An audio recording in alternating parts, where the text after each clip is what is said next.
दोस्तों आपको इस वीडियो में ये बताएंगे कि मुगल बादशाह औरंगजेब का कब्र कुली का जो विवाद हो रहा है। इस विवाद के बीच में राष्ट्रीय स्वयंसेवक संघ आरएसएस के जो महासचिव हैं दत्तात्रेय होसवाले, उन्होंने कहा कि आक्रमणकारी मानसिकता के लोग भारत के लिए खतरा हैं। उन्होंने ये भी कहा है कि औरंगजेब को एक आइकन अगर आइकन बना दिया गया तो फिर उनके भाई दारा शिकोह भी नहीं थे आइकन, जो सामाजिक सौहार्द में यकीन रखता था। तो आइकन की तो बात ही नहीं होनी चाहिए।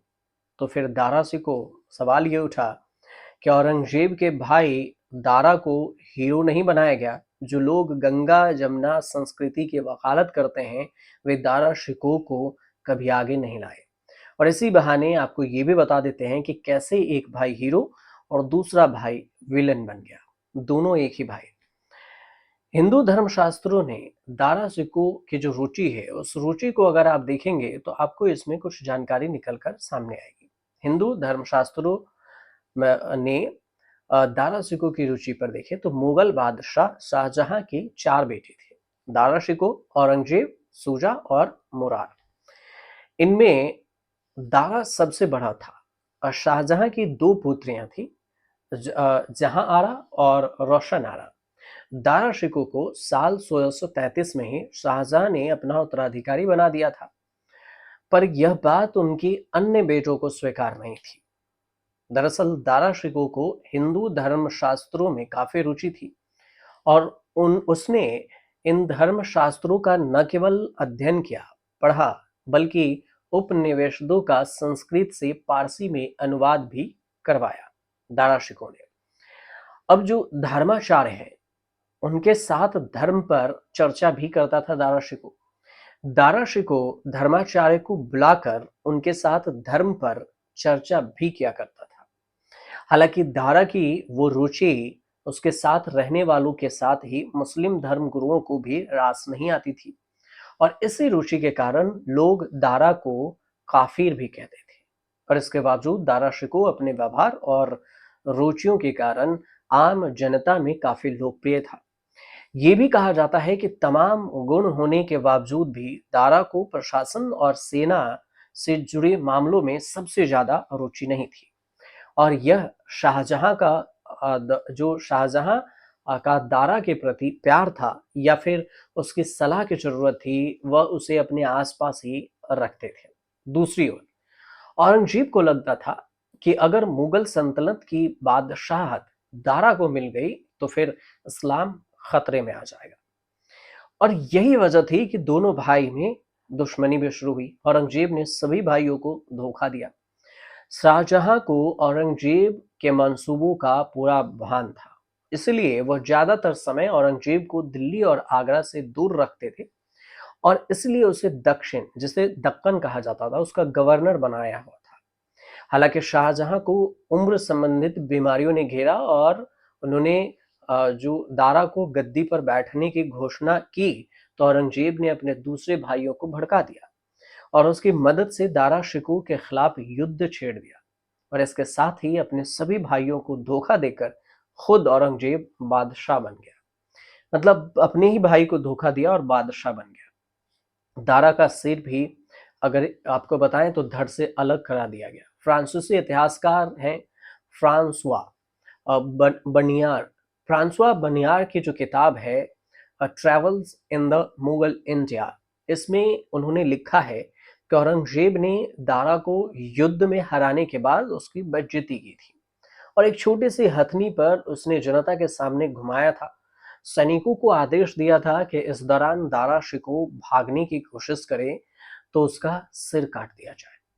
हालांकि इतने पर भी औरंगजेब नहीं माना तो उसने दारा शिकोह का गला, सिर देखने की इच्छा जताई और इस पर 30 अगस्त 1959 को दारा शिकोह का सिर धड़ से अलग कर दिया गया और फिर कटे सिर को दिल्ली के रास्तों पर घुमाया गया था।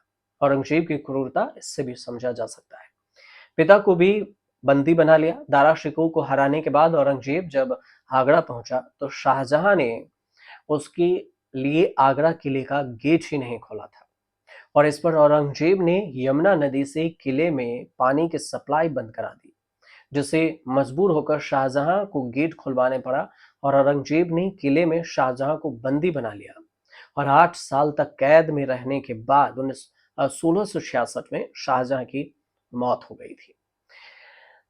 दक्कन जीतने की जो सनक थी, गवर्नर के रूप में औरंगजेब को दक्कन यानी दक्षिण जीतने की ऐसी तलब लगी कि वह ताजदगी इसके लिए कोशिश करता रहा उम्र भर, और इससे शाही खजाना खाली होने लगा तो हिंदुओं पर जजिया फिर से लगा दिया।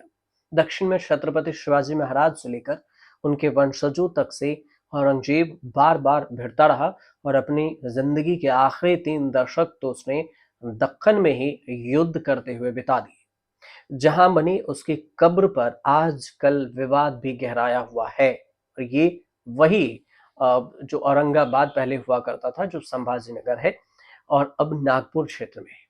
शिवाजी महाराज के बेटे संभाजी की निर्मम हत्या का दाग भी औरंगजेब के माथे पर था। और इसके अलावा औरंगजेब कट्टरपंथी था, जो उसे हिंदुओं के लिए अत्याचारी शासक भी माना जाता है।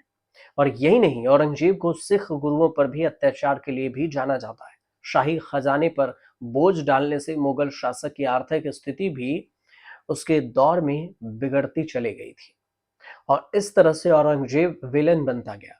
दारा बनता मुगल बादशाह तो फिर तस्वीर कुछ और होती। दूसरी ओर देखें, अगर दारा शिकोह मुगल शासक की बागडोर मिलती दारा शिकोह को, तो शायद वह दक्षिण में मुगलों के खर्चीले विजय अभियानों को रोक देता और कला और संस्कृति के रक्षक द्वारा शायद इंडो इस्लामिक संस्कृति की एकता के लिए प्रयास करता।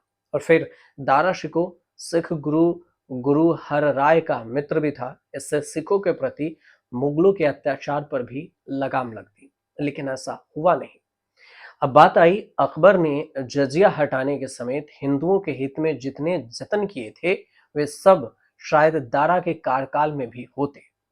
मुगल शासक में केवल अकबर ही ऐसा था जिसने कट्टरपंथी मुस्लिम सलाहकारों को नजरअंदाज किया था, और उसके बाद दारा ही था जो मुस्लिम धर्म गुरुओं की परवाह किए बिना हिंदुओं के साथ उठता बैठता था और अपने व्यवहार के कारण हिंदुओं में लोकप्रिय दारा को असल में मुगल बादशाह बनकर भी एक हीरो के रूप में सामने आता रहा।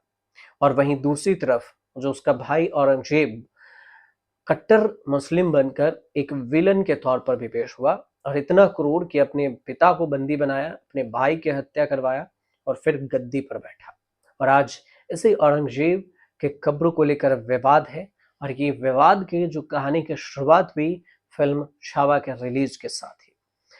आपको अगर ये जानकारी अच्छी लगी तो हमारे चैनल से जरूर जुड़िएगा और आप कमेंट करके आप हमें बता सकते हैं अगर आपके पास कोई ऐसी कहानी हो तो। और अगर आपको कहानी अच्छी लगे और आपको जानकारी अच्छी लगे तो हमारे चैनल को सब्सक्राइब कीजिए।